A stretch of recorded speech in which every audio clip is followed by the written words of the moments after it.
Stop fearing the world. Fear your own actions instead. The Buddha. Part of the formula for right mindfulness and the means for getting the mind into right concentration is putting aside greed and distress with reference to the world. In times when that's hard, when you have anxieties about what's going on in the world, fear about what's going to happen, you have to learn how to get that fear under control. The quality of fear in and of itself is not necessarily bad, because there are things that are skillful to fear, such as fear that you're going to do unskillful things. But as for unskillful fear, it's usually related to an attachment of some kind. It's greed about something, anger about something, or delusion about things. You have to look at what you're attached to. In almost every case, it's something that's totally or partially beyond your control. That's what's maddening. If it were totally beyond your control, you wouldn't even bother with it. But there are some things that are partially under your control and partially not, and you're worried about not doing enough to exert control over them. But the Buddha says that you should focus instead on things that can be put under your control. Realize that those are actually your most valuable possessions.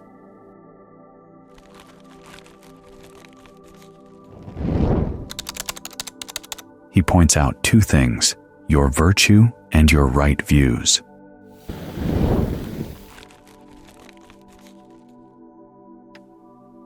If you look at your behavior and keep to the precepts, that's the quality that develops all kinds of good qualities in the mind. Ajahn Mun was once asked if you could divide a person's mind from his or her precepts. He said, "No, it's a quality of the mind in and of itself." Then he went on to make a joke.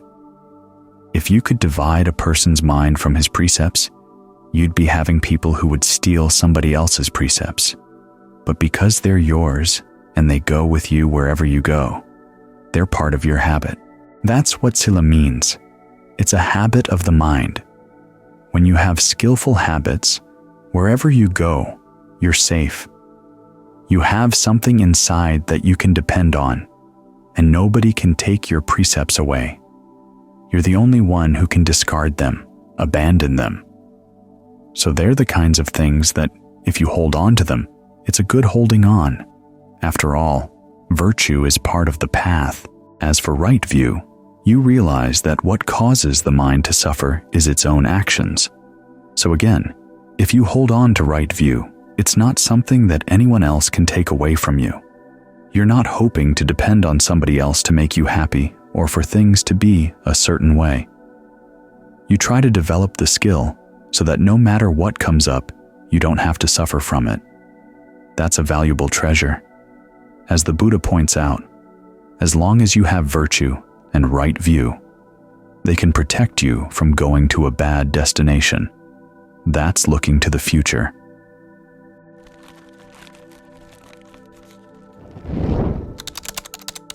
But looking to here, in this present life, on the one hand, he says that they're the foundations for mindfulness.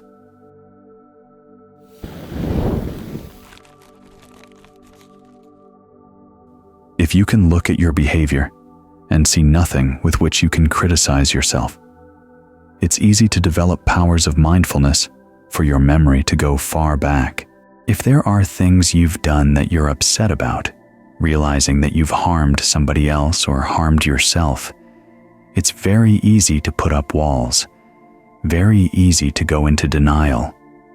And denial doesn't make it easy for insight to arise.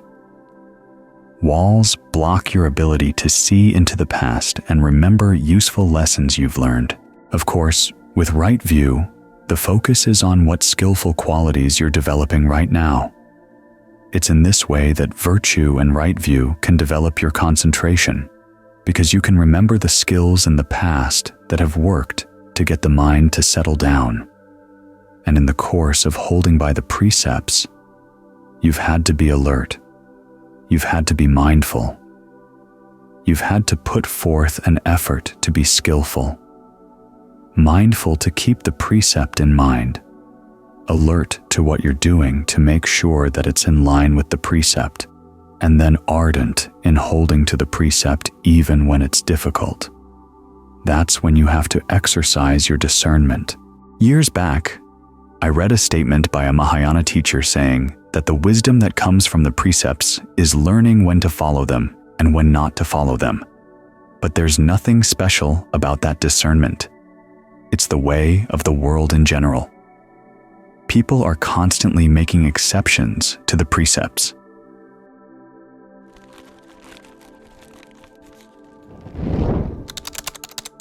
The Buddha himself never made those exceptions.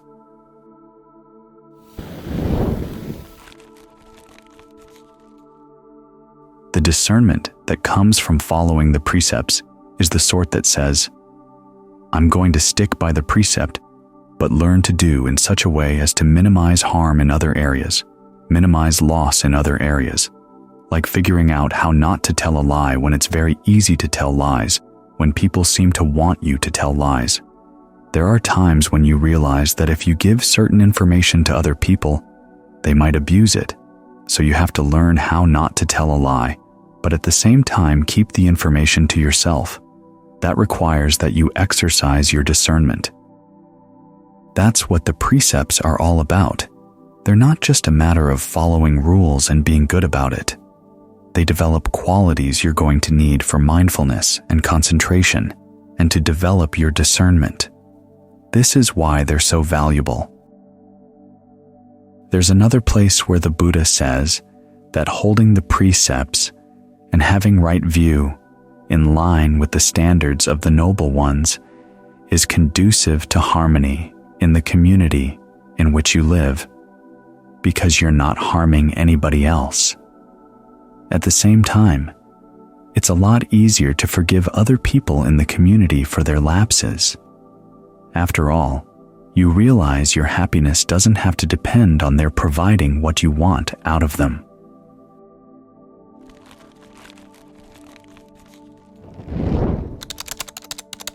This is one of the big problems in society in the world.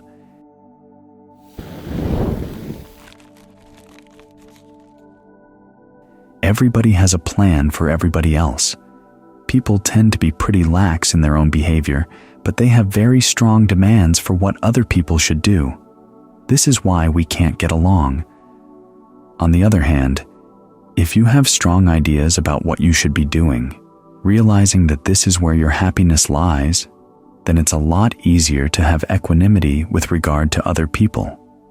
Patience, endurance.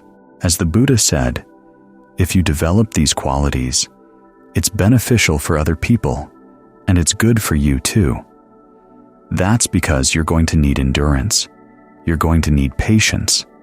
You're going to need equanimity in the training of your own mind.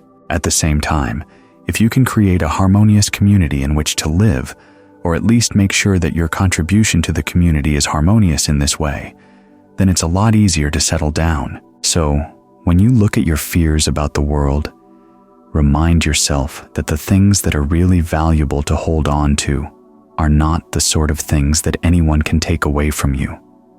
It's inevitable that we're going to lose our wealth, lose our health, be separated from those we love. This comes with the territory. But we don't have to lose our virtue. We don't have to lose our right view.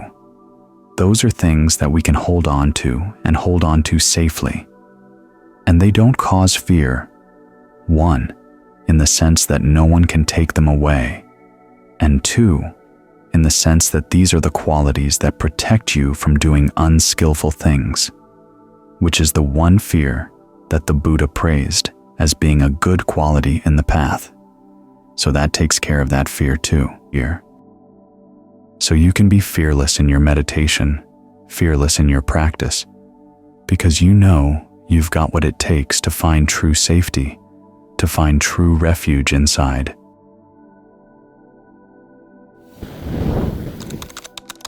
Greed and distress with reference to the world. The Buddha's formula for right mindfulness contains his instructions on how to get the mind into right concentration, and it contains 2 verbs. In other words, there are 2 activities that we do. One is dwelling. The word viharati, to dwell, can also mean to keep doing something. Here, we dwell with the breath, the body in and of itself, just as you feel it right now. You're not thinking about the body in terms of the world, whether it's able to do the work of the world or looks good in the eyes of the world. Your interest simply is learning how to settle down with a sense of the body, a sense of the breath right here. You want to make this your home. So learn how to feel that you're surrounded by the breath. It's not just in one spot of the body, it's all around. Allow yourself to feel bathed in the breath, bathed in the energy of just having a body. As you breathe in and out, allow that energy to flow smoothly. You're mindful to stay with this frame of reference. In other words, you keep this in mind. You're alert to what you're doing, and you're ardent. You want to do it well.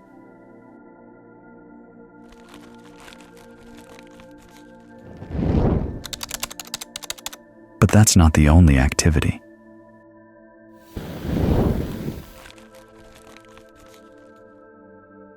The other one is putting aside greed and distress with reference to the world. This means that you fend off any other thoughts that are going to come into the mind and pull you away from your frame of reference. Sometimes this second part of the formula gets forgotten, as when they say, just be with whatever comes up. Be okay with whatever comes up. But no, you have to put aside or subdue.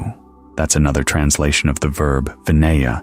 Subdue your thoughts of greed and distress with reference to the world. So, any distraction that comes up, you've got to put it aside. A lot of very attractive things are going to come along because, as the mind settles down, doesn't have any other immediate chores, immediate tasks, and this clears the space for things inside the mind to come bubbling up. It's almost as if they see their chance. Here's some empty space, empty time, and some old issues you might want to think about, or some new issues. See this as their chance. So you have to be very firm with yourself in putting these things aside. In terms of distress, with reference to the world, the number one issue that's hardest to put down is the sense that you've been wronged. There's a very strong sense of self that grows around that, and a very strong sense that if you don't keep that in mind, you're going to miss out on some justice. So you're the one who has to keep the issue alive. You have to realize that whether the wrong was deserved or not, it's an issue that you have to chalk up to karma. You may have done something like that a long time ago. It's so long ago that you've forgotten, and it doesn't seem right that something you've forgotten so long ago should come back and hit you. But that's how karma works. Sometimes things take many lifetimes before they show up. So it's not a case of whether you deserved it or didn't deserve it. It's simply that there was a cause, and this was the result. And there's no need to feel that you have to keep it in mind in order to have justice done, because again, karma will work out. You don't have to keep score. You don't have to be the avenging angel.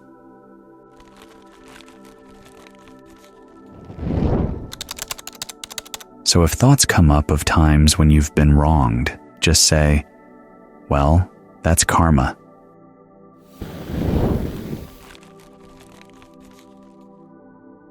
That's the world, but it's not my territory right now.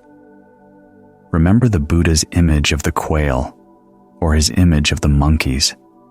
When the quail goes wandering off out of its safe territory, it gets caught by the hawk. When the monkeys go wandering off out of their safe territory, they get trapped by hunters. As you go wandering off into things like that, you're going to get trapped. Greed, aversion, and delusion are going to come get you.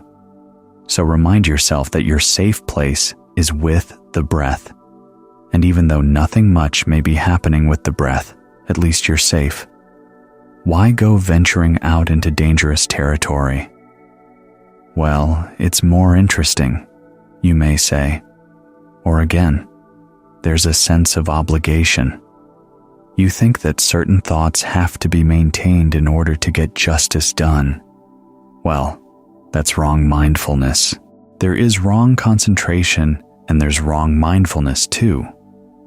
Wrong concentration is when you get focused on sensual desire, or ill will, or sloth, or anxiety, or your doubts, and you just keep at those thoughts. You get obsessed with them. That is a kind of concentration, but it's wrong. Any mindfulness that would keep those issues in mind is wrong mindfulness. Right mindfulness is safe. And although it may not seem interesting in the beginning, you can make yourself interested in it. Remind yourself, this is the breath energy of your body. This is the energy that keeps your life going. If it's blocked in any part of the body, it's going to cause discomfort. It'll cause illness. So simply for the health of the body, the health of the mind, it's good to work with the breath and develop a sense of feeling at ease, being right here. That can help get you over your sense of distress about the world. As for greed about the world, some of the attractive thoughts of greed are thoughts of, well, maybe I'll get some psychic powers when I meditate. After all, we read about all the hungry ghosts and the divas and whatnot. Wouldn't it be fun to encounter some? Some people start having visions as they meditate. And the question is, are they true or are they not? And I've always liked Ajahn Mun's way of dealing with this, what he taught to Ajahn Fuang. He said it doesn't matter whether the being who comes to see you is true or not. The question is, what's the message? Is it in line with the Dhamma?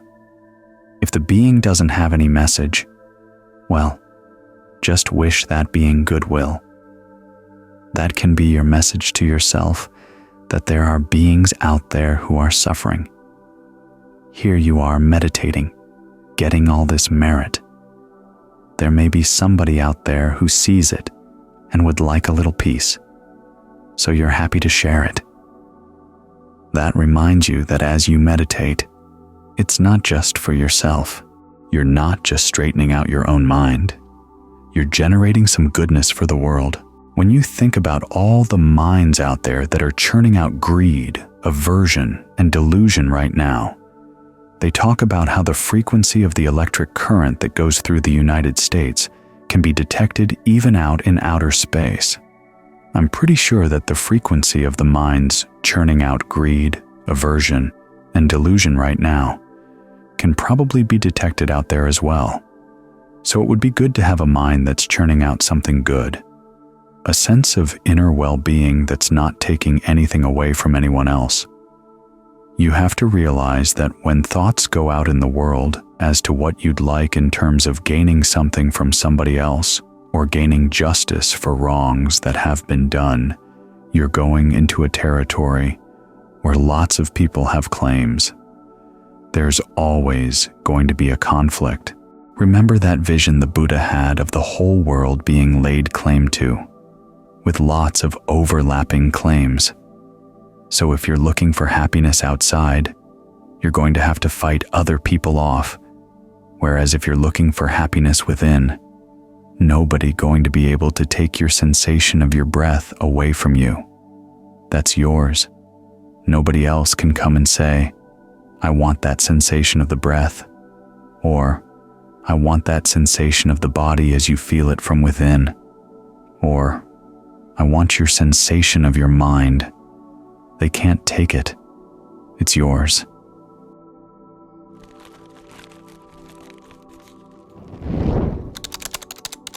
So you're free to work with these areas of your awareness that are totally yours.